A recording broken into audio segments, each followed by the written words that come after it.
On aspire tous à avoir des relations interpersonnelles positives, agréables et bienfaisantes. Mais si vous avez vécu un tout petit peu sur cette terre, vous savez que les relations, c'est compliqué. C'est un truc qui est caractéristique de notre nature humaine, en fait. Ça veut dire que partout, dans toutes les sociétés, les relations, c'est compliqué. C'est compliqué dans l'entreprise, c'est compliqué à l'école, c'est compliqué à la fac, c'est compliqué dans l'immeuble, c'est compliqué dans le voisinage, c'est compliqué en France, aux États-Unis, en Corée, au Cameroun, au Portugal. Et vous l'avez deviné, c'est compliqué dans l'Église. Peut-être que vous avez encore ce matin le souvenir tout frais d'une dispute dans l'Église ou d'une trahison. Peut-être que vous avez connu quelqu'un d'hypocrite qui faisait semblant de vous apprécier, mais qui parlait de vous dans votre dos. Ou bien vous avez déjà connu la souffrance d'être incompris par l'un de vos amis dans la foi. Peut-être que vous avez déjà observé de la rivalité dans l'Église, ou de la jalousie. Peut-être que ça venait même de vous, ou peut-être de la colère, ou de l'impatience envers quelqu'un d'autre. Peut-être que vous avez eu l'impression que quelqu'un cherchait à vous contrôler. Un parent, un conjoint, un responsable spirituel. Ou peut-être que vous avez souffert de l'indifférence des autres dans l'Église. Peut-être que vous êtes quelqu'un de timide et que ça nuit à la qualité de vos relations interpersonnelles parce que les gens vous trouvent inintéressant et froid. Peut-être que vous éprouvez une grande affection pour quelqu'un, mais cette affection est unilatérale. Ou bien peut-être que c'est un amour interdit ou impossible, et ces sentiments viennent parasiter en quelque sorte vos relations. Ou peut-être encore qu'il y a du mépris entre vous et d'autres personnes. Peut-être même que vous avez fait l'objet de racisme, ou de violence verbale, ou même physique. Oui, peut-être même dans l'Église. Bref, on aimerait bien avoir des relations optimales avec les gens de notre entourage, surtout dans l'Église, n'est-ce pas, où on a des choses si importantes en commun. Mais c'est compliqué de se sentir relationnellement épanoui et satisfait.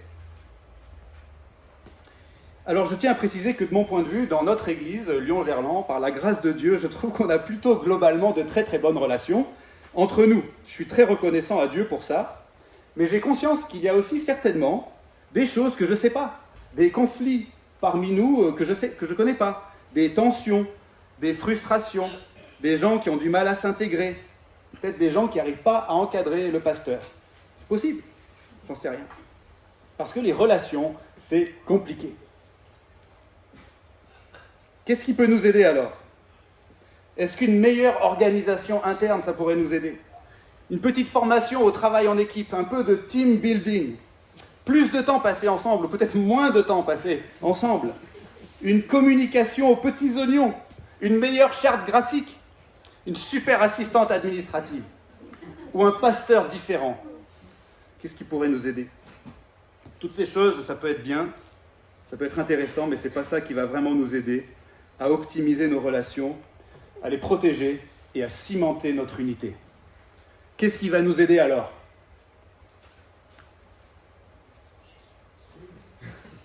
Jésus.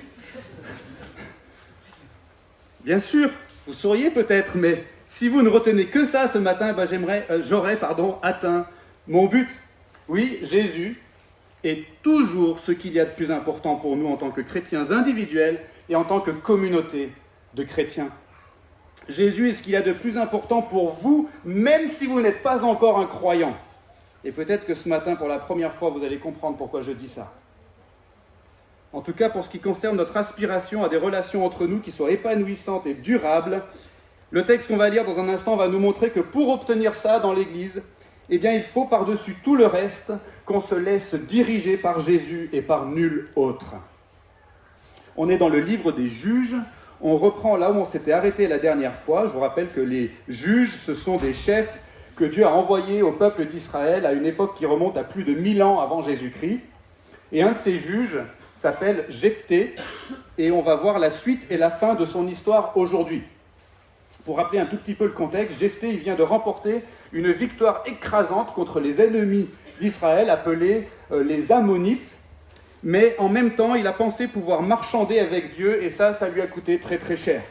Et à la suite de tout ça, on va découvrir maintenant des divisions internes incroyables au sein du peuple d'Israël, et on va découvrir en fin de compte l'incapacité des juges d'empêcher le délitement et le déclin progressif d'Israël. Qui sera à la hauteur de la tâche quand il semble que personne n'est capable d'assurer durablement l'unité du peuple et son épanouissement? Il nous faut un chef extraordinaire. Ce chef, c'est Jésus. Et si dans l'Église on se laisse au bout du compte diriger par lui, eh ben on va avoir entre nous des relations positives, agréables, bienfaisantes, et un jour, cette communion sera parfaite. Ça vous dit? Alors lisons le texte dans le livre des Juges au chapitre 12. Les hommes d'Éphraïm se groupèrent, partirent pour le nord et dirent à Jephthé: « Pourquoi es-tu passé pour aller combattre les Ammonites sans nous avoir appelés à marcher avec toi? Nous voulons incendier ta maison et te brûler avec elle. » Jephthé leur répondit: « J'ai été en grand conflit, moi et mon peuple, avec les Ammonites, et quand je vous ai convoqués, vous ne m'avez pas sauvé de leurs mains. Voyant que tu ne venais point me sauver, j'ai exposé ma vie, et j'ai marché contre les Ammonites. L'Éternel les a livrés entre mes mains. Pourquoi donc aujourd'hui montez-vous contre moi pour me faire la guerre ?» Jephthé rassembla tous les hommes de Galad et livra bataille à Éphraïm. Les hommes de Galad battirent Éphraïm, qui disait: « Vous êtes des fugitifs d'Éphraïm, vous autres de Galad, au milieu d'Éphraïm, au milieu de Manassé. » Galad s'empara des gués du Jourdain, du côté d'Éphraïm, et quand l'un des fugitifs d'Éphraïm disait: « Je voudrais passer », les hommes de Galad lui demandaient: « Es-tu Éphraïmite » Il répondait: « Non. » Il lui disait alors: « Eh bien, dis Chiboleth. » Et il disait Ciboleth, parce qu'il ne pouvait pas bien prononcer. Sur quoi les hommes de Galad le saisissaient et l'égorgeaient près des gués du Jourdain. Il périt en ce temps-là 42 000 hommes d'Éphraïm. Jephthé fut juge en Israël pendant 6 ans, puis Jephthé le Galadite mourut et fut enseveli au milieu des villes de Galad. Après lui, Ibtsan de Bethléem fut juge en Israël. Il eut 30 fils et 30 filles qu'il maria au dehors, et il fit venir pour ses fils 30 filles du dehors. Il fut juge en Israël pendant 7 ans. Puis Ibtsan mourut et fut enseveli à Bethléem. Après lui, Élon de Zabulon fut juge en Israël. Il fut juge en Israël pendant 10 ans. Puis Élon de Zabulon mourut et fut enseveli à Ayalon dans le pays de Zabulon. Après lui, Abdon, fils de Hillel, le Piratonite, fut juge en Israël. Il eut 40 fils et 30 petits-fils qui montaient sur 70 ânons. Il fut juge en Israël pendant 8 ans. Puis Abdon, fils de Hillel, le Piratonite, mourut et fut enseveli à Piraton, dans le pays d'Éphraïm, sur la montagne des Amalécites. Voici pour la lecture de la parole de Dieu. Prions avant d'aller plus loin. Seigneur notre Dieu, merci pour ta parole. Encore une fois, aujourd'hui, nous voulons te demander ton aide, s'il te plaît, pour que tu nous aides à comprendre, que tu nous aides à croire, que tu nous aides à recevoir, que tu nous aides à mettre en pratique la vérité que tu veux nous communiquer. Et nous prions que tu le fasses dans les instants qui viennent, par la puissance de ton Saint-Esprit. Au nom de Jésus. Amen. Pour connaître entre nous dans l'Église des relations qui soient épanouissantes et durables, il nous faut par-dessus tout le reste nous laisser diriger par Jésus et par nul autre. Ça, c'est toute la leçon de ce passage. Mais prenons les choses dans l'ordre. Premièrement, un mal profond. Un mal profond. La première chose que ce texte veut nous faire comprendre, c'est qu'il y a en nous tous un problème qui est à la racine de toutes nos complications relationnelles. C'est notre cœur insatisfait et tourné vers nous-mêmes. Dans le texte, il se passe un truc qui doit nous faire lever les yeux au ciel et secouer la tête. La tribu d'Éphraïm n'est pas contente. Ça commence avec ça au début du chapitre 12. Et on est censé se dire, encore? Non, mais ils sont graves ceux-là, les Éphraïmites. Parce qu'en fait, on a déjà été exactement dans la même situation quelques chapitres plus tôt dans le livre des Juges. C'était au chapitre 8, c'était à l'époque d'un autre juge appelé Gédéon. Et Gédéon, il avait aussi, lui, remporté une belle victoire contre un autre ennemi, un autre peuple ennemi d'Israël, c'était les Madianites. Mais les hommes d'Éphraïm n'étaient pas contents parce que Gédéon était allé au combat sans eux. Et qu'est-ce qui se passe dans notre passage? Exactement la même chose. Jephthé remporte une belle victoire grâce à Dieu, mais les hommes d'Éphraïm ne sont pas contents, vraiment pas contents. Nous voulons incendier ta maison et te brûler avec elle. Verset 1. Et pourquoi? Parce que Jephthé est allé taper des Ammonites sans nous. Ils me font penser à Obélix, dans la bande dessinée Astérix et Obélix. Vous savez, le personnage un petit peu enveloppé, qui n'est pas content quand les Gaulois de son village vont taper des Romains sans lui. Obélix, il aime taper les Romains, et donc si jamais il apprend qu'il a loupé une occasion de mettre des baffes aux soldats des camps autour du village gaulois, les camps de Babaorum, Petit Bonhomme, Aquarium et Laudanum, eh bien Obélix, il est vexé s'ils sont allés les taper sans lui. Et ça, c'est les hommes d'Éphraïm dans notre passage. Dieu a accordé à Israël une énorme victoire contre leurs ennemis. Mais ils sont vexés quand même. Et pas qu'un peu. Du coup, Jephthé leur répond, et lui aussi, il est vexé en fait. Il explique qu'il les a bien invités à venir, mais qu'ils ne sont pas venus, versets 2 et 3. Et qu'il a dû exposer sa vie, sous-entendu qu'il a pris de gros risques pour combattre les Ammonites tout seul. Alors on ne sait pas si c'est vrai en fait, qu'il a convoqué les Éphraïmites, puisque le texte ne rapporte rien là-dessus. Par contre, le texte avait rapporté, vous vous rappelez, la manière dont Jephthé avait fait une promesse téméraire à Dieu en échange de sa faveur. Et curieusement, là, Jephthé, il n'en parle pas du tout. Et il se décrit plutôt comme un vaillant guerrier qui est allé à la guerre tout seul avec ses hommes parce que personne ne voulait l'accompagner. Il y a un petit peu d'apitoiement sur lui-même, là, dans ce qu'il dit. Le texte nous rapporte donc une dispute entre deux clans en Israël. Une dispute provoquée à la base par cette attitude récurrente chez les hommes d'Éphraïm. Et ça doit nous interpeller. Qu'est-ce qu'il y a chez ces gens pour qu'ils ne soient jamais contents ? Qu'est-ce qu'ils ont à se plaindre, à râler, à trouver des raisons d'être mécontents alors que Dieu a accordé à Israël une grande victoire contre leurs ennemis ? Vous avez peut-être déjà rencontré des gens comme ça. On les trouve partout, hein. Dans les syndics de copropriété, dans les conseils de quartier, dans les assemblées générales des associations, dans les équipes sportives, dans les orchestres, dans les réunions de famille, et bien sûr, on les trouve dans les églises. Ce sont les éternels insatisfaits. Ils ont toujours une critique à faire, quelque chose à redire. Le verre est toujours à moitié vide. Ils se plaignent toujours de quelque chose qui ne va pas, quelque chose qui leur manque, quelque chose qui les déçoit. Au lieu d'exprimer de la reconnaissance, de la satisfaction, peut-être même de l'encouragement parfois. Alors peut-être que vous pouvez penser à des gens comme ça. Mais arrêtez tout de suite. Et regardez plutôt à l'intérieur de vous-même. Est-ce qu'on n'est pas, nous tous, naturellement centrés sur nous-mêmes ? Vous et moi, on arrive peut-être plus ou moins bien à désamorcer nos réactions naturelles et à étouffer en général ce qui se passe réellement à l'intérieur de nous. Peut-être qu'avec le temps, on a réussi à développer un bon système de filtrage et on arrive à gérer tant bien que mal nos vexations sans menacer trop souvent nos amis dans l'église d'incendier leur maison et de les brûler avec. Néanmoins, notre posture naturelle consiste à juger tout ce qui se passe autour de nous comme si on en était le centre.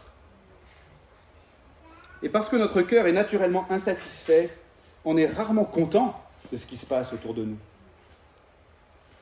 Et on en voudrait toujours plus, ou quelque chose de différent, ou quelque chose de nouveau, quelque chose qui nous mette en valeur, qui vienne peut-être contribuer à remplir un vide intérieur, émotionnel ou existentiel. Et ça, d'après la Bible, c'est le mal profond qui se manifeste, notamment chez les hommes d'Éphraïm dans notre texte, et qui, chez nous aussi, vient nuire à notre relation les uns avec les autres. Dans le Nouveau Testament, l'apôtre Jacques dit « D'où viennent les luttes et d'où viennent les querelles parmi vous, sinon de vos passions qui guerroient dans vos membres. Vous convoitez et vous ne possédez pas. Vous êtes meurtriers et envieux sans rien pouvoir obtenir. » Vous voyez, il y a en nous tous un problème qui est à la racine de toutes nos complications relationnelles, c'est notre cœur insatisfait et tourné vers nous-mêmes. Est-ce qu'on est déjà conscient de ça ? Est-ce qu'on est conscient de ça quand on se sent un peu jaloux de l'attention portée par quelqu'un dans l'église à une autre personne plutôt qu'à nous ? Ou quand on a l'impression qu'on pourrait mieux animer le groupe de maison que celui qui le fait mais que personne ne nous le demande ? Ou quand on est un peu vexé que personne ne semble avoir voulu retenir les idées qu'on a proposées lors d'une réunion. Ou quand on est envieux de ceux qui ont des responsabilités reconnues et visibles dans l'Église, alors que nous on fait beaucoup mais on reste dans l'ombre et personne ne nous remercie. Ou encore quand les gens ne répondent pas à notre sollicitation pour un événement ou pour un service et qu'on a du mal à ne pas le prendre personnellement. Ces difficultés sont souvent compréhensibles. Vous comprenez, il y a un mal profond en nous. Et on doit en avoir conscience déjà, pour ne pas nous laisser passivement et aveuglément diriger par ces envies-là, ces passions, ces convoitises qui sont en nous, comme dit l'apôtre Jacques, sous peine de basculer alors dans la tristesse, dans le ressentiment, voire dans le conflit. Regardons la suite de ce qui se passe dans le texte, à partir du verset 4. Alors dans un premier temps, on a vu chez les hommes d'Éphraïm ce mal profond qu'il y a dans notre cœur à tous, qui génère de l'insatisfaction, de la jalousie et de l'amertume. Mais maintenant, le texte va nous décrire jusqu'où ça peut conduire. Il va nous décrire des symptômes horribles de ce mal, quand on lui lâche la bride, justement quand on se laisse diriger par les passions qui guerroient dans nos membres, et ça ne va pas être joli. La deuxième chose que ce texte va nous faire comprendre, donc, c'est que si on tient vraiment à se gouverner soi-même, on peut tomber très très très bas et causer beaucoup de dégâts.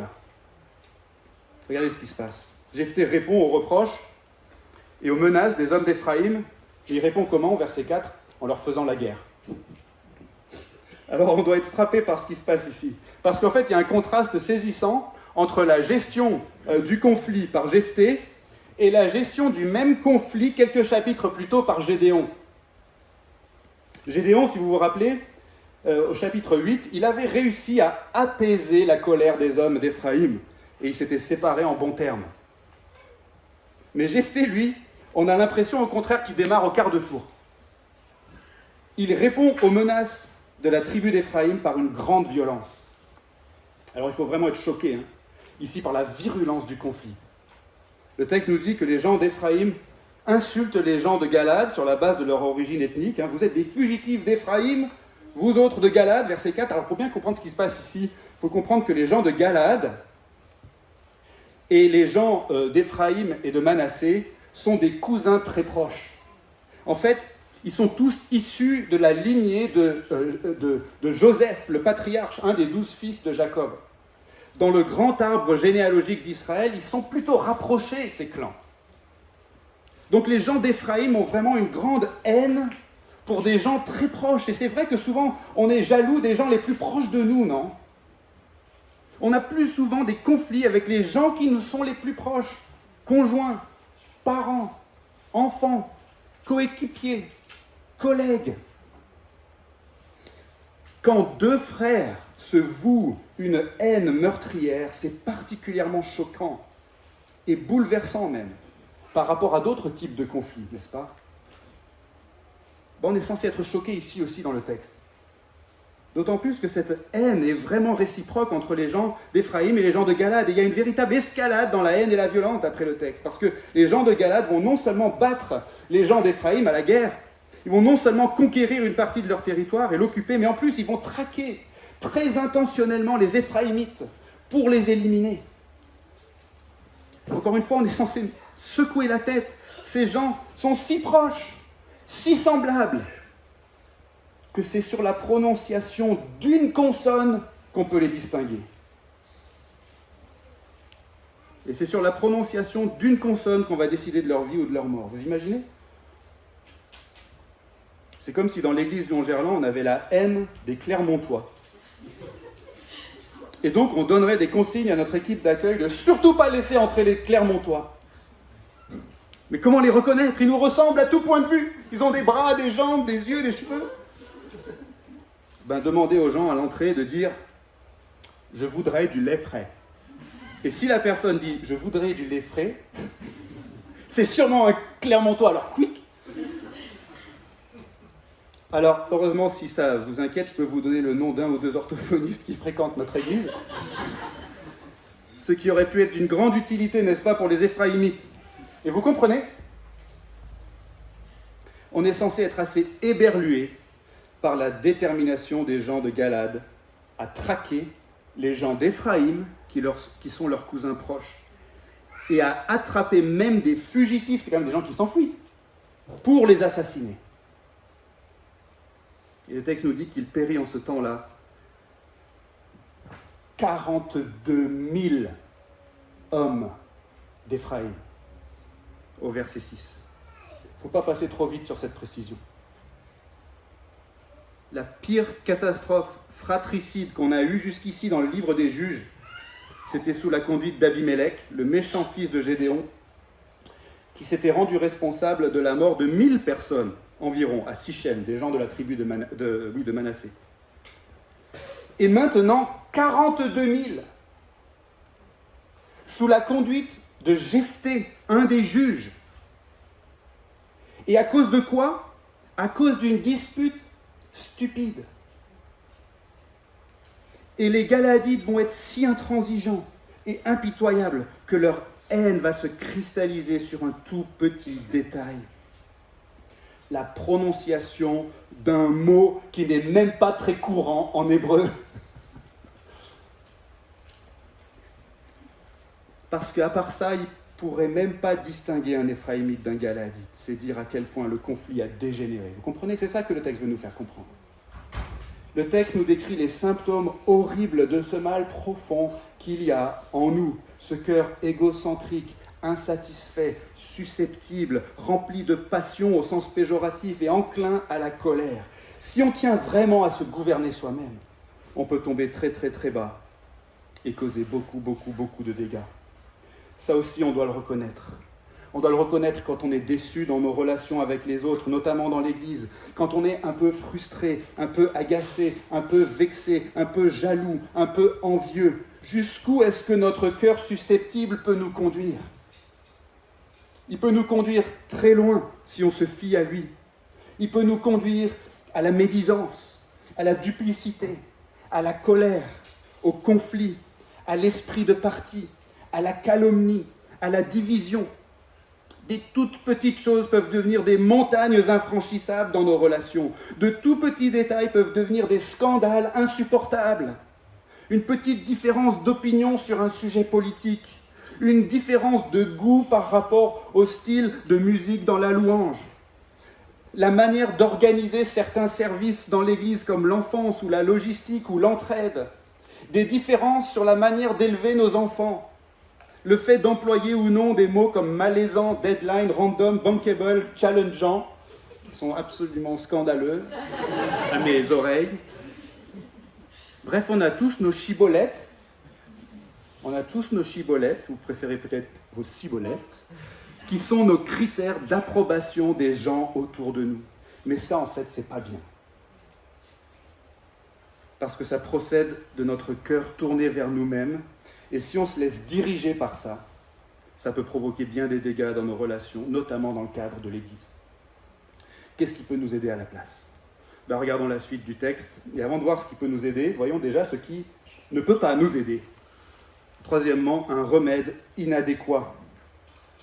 La troisième et dernière chose que ce passage veut nous faire comprendre, c'est qu'aucun moyen humain ordinaire ne pourra jamais inverser notre tendance à l'autodestruction.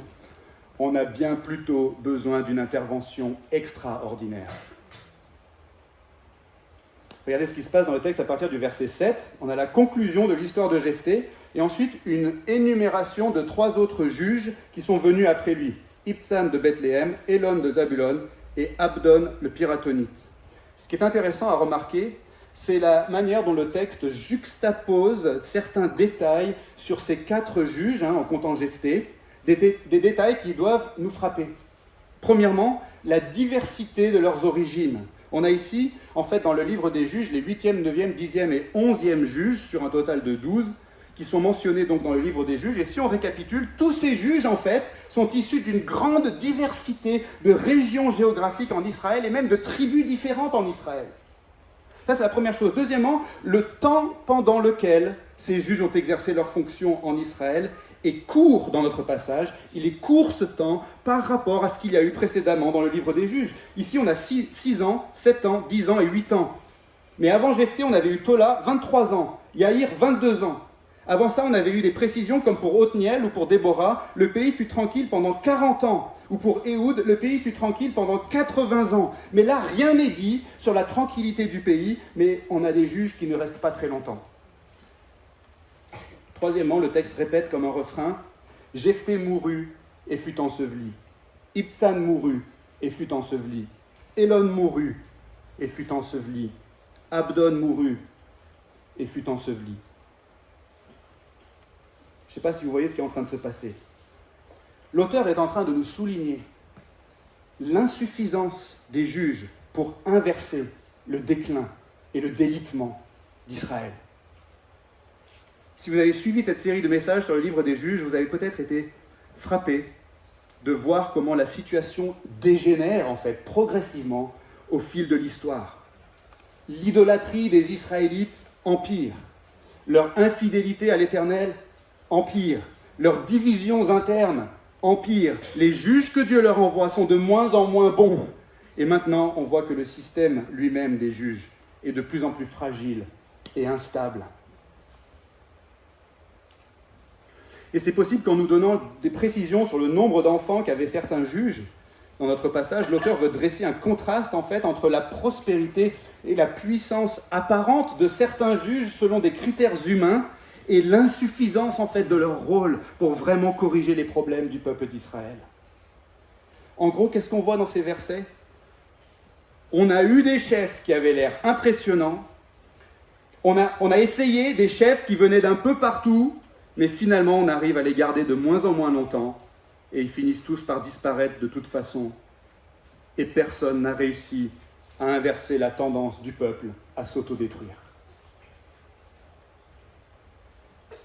Et vous comprenez bien quelle est la question qui est soulevée ici. Quel espoir est-ce qu'il y a pour le peuple de Dieu alors ? Qu'est-ce qui serait efficace pour tirer ces gens d'affaire ? Qui sera suffisant pour les sauver ? Ça me fait penser un peu à la fameuse épée du roi Arthur, plantée dans le rocher, que personne n'arrive à déloger. Sur la lame, il est écrit que celui qui arriverait à retirer l'épée du rocher deviendrait le roi de toute la Bretagne. Et donc plein de gens essayent de retirer l'épée du rocher, mais personne n'y arrive. Et on a les juges dans notre livre des juges qui sont un peu comme ça. Ils se succèdent les uns après les autres. Mais malgré tous leurs efforts, personne n'arrive vraiment à sortir l'épée du bloc de granit. Personne n'arrive à établir un règne positif et durable pour Israël. Personne n'arrive à inverser la déchéance du peuple. Mais dans la légende du roi Arthur, un jeune écuyer qu'on n'attendait pas arrive à déloger l'épée. Et il devient roi. Et il s'appelle Arthur. Et nous, dans notre histoire, dans l'histoire véritable des hommes, on a un fils de charpentier galiléen qu'on n'attendait peut-être pas, mais dont la naissance est annoncée en ces mots par l'ange Gabriel. Il sera grand et sera appelé fils du Très-Haut, et le Seigneur Dieu lui donnera le trône de David son père. Il régnera sur la maison de Jacob éternellement, et son règne n'aura pas de fin.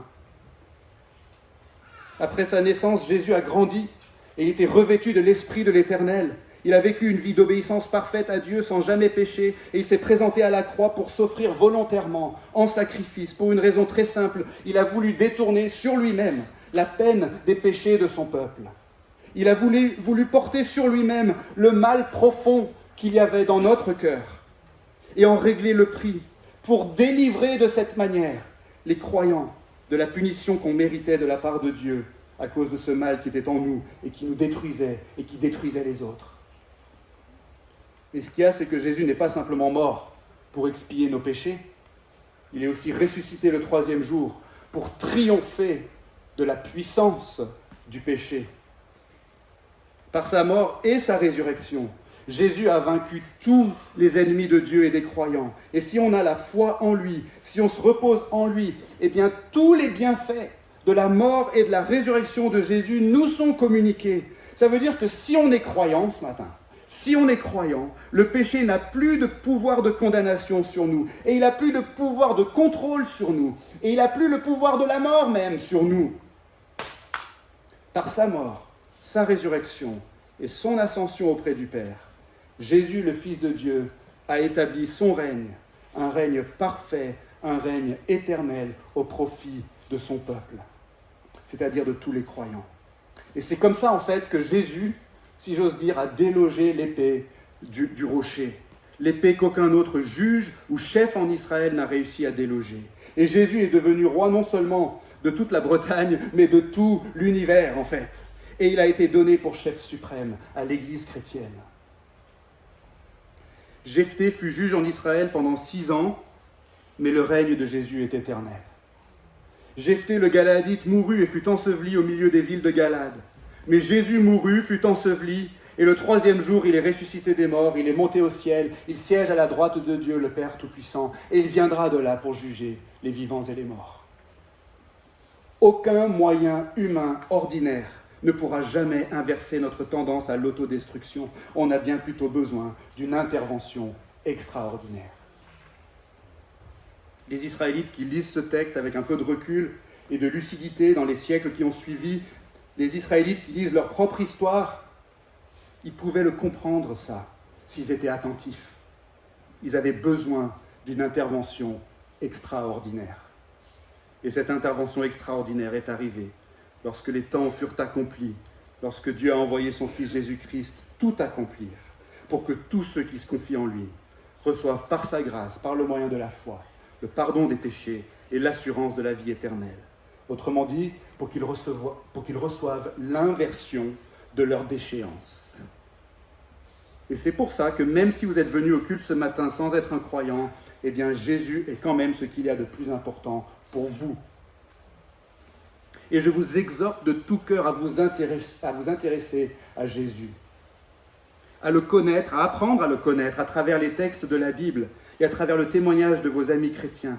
Et je vous exhorte de tout cœur, si vous n'êtes pas encore un croyant, à placer toute votre confiance en Jésus.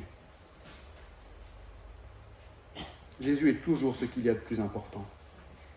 Mais dans notre passage, il y a une application particulière qui est faite à la question de nos relations, notamment dans le cadre de la communauté des croyants. Parce que le contexte de notre passage, c'est une guerre fratricide qui a fait plus de victimes que dans l'explosion de la bombe atomique sur la ville de Nagasaki le 9 août 1945. En introduction, on disait que les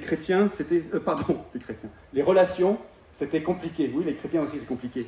Mais les relations sont compliquées. Est-ce qu'on aimerait avoir entre nous, dans l'Église, des relations épanouies, bienfaisantes, pures, qui nous font du bien et qui honorent Dieu? Est-ce qu'on aimerait avoir des relations solides et durables? Eh bien pour ça, si on en croit le texte qu'on a examiné ensemble ce matin, il faut qu'on fasse attention.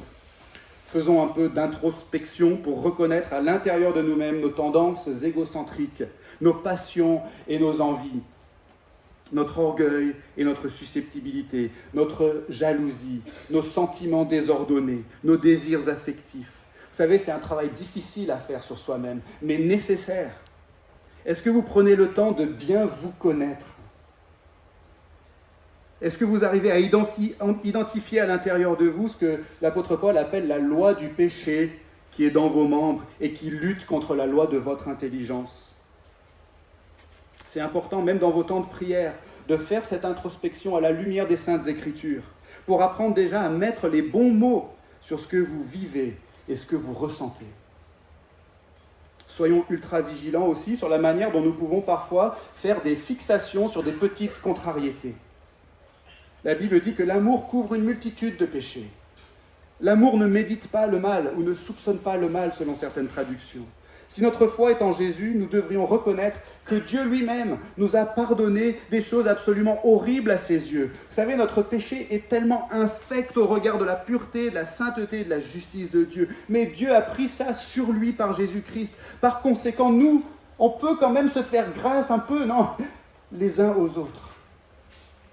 On n'est pas obligé de s'arrêter sur une petite remarque ou un regard qui nous a semblé être de travers. On n'est pas obligé de s'agacer à cause d'un malentendu. On n'est pas obligé d'exiger des autres de la reconnaissance et des encouragements. Inversement, bien sûr, on peut faire un effort par la grâce de Dieu pour être prévenant envers les autres et justement les encourager, les soutenir, les remercier, les rassurer quand c'est nécessaire.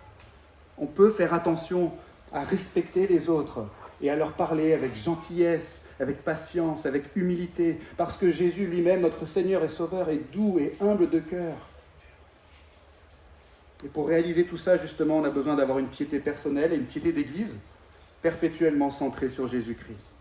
Ça veut dire méditer sur qui il est, comment il est, qu'est-ce qu'il a fait, qu'est-ce qu'il fait encore, qu'est-ce qu'il fera. Parlons de lui dans nos familles, parlons de Jésus dans nos groupes de maison, parlons de lui à nos amis, pensons à lui dans la journée, au travail, dans la voiture, au supermarché. Jésus est tout pour nous. C'est Jésus la clé de la transformation de notre vie. et de l'épanouissement de notre Église. Comme on l'a dit ce matin, si on veut des relations entre nous qui soient bonnes et durables, il faut par-dessus tout le reste qu'on se laisse diriger par Jésus et par nul autre. Ô viens Jésus, nous dévoiler le monde fraternel. Ô viens Jésus tracer notre chemin, visite-nous, étoile du matin. Ô viens chef extraordinaire de l'Église, dirige-nous, conduis-nous, unis-nous. Donne-nous une sainte affection les uns pour les autres dans ta maison, dans la famille du Dieu vivant. Et un jour dans ton paradis, cette communion sera parfaite. J'ai hâte. Amen. Prions. Merci pour ta parole, Seigneur notre Dieu. S'il te plaît, applique-la maintenant avec puissance à notre vie, qu'on en ressorte transformé et que ton Église croisse à tout point de vue pour ta gloire. Amen.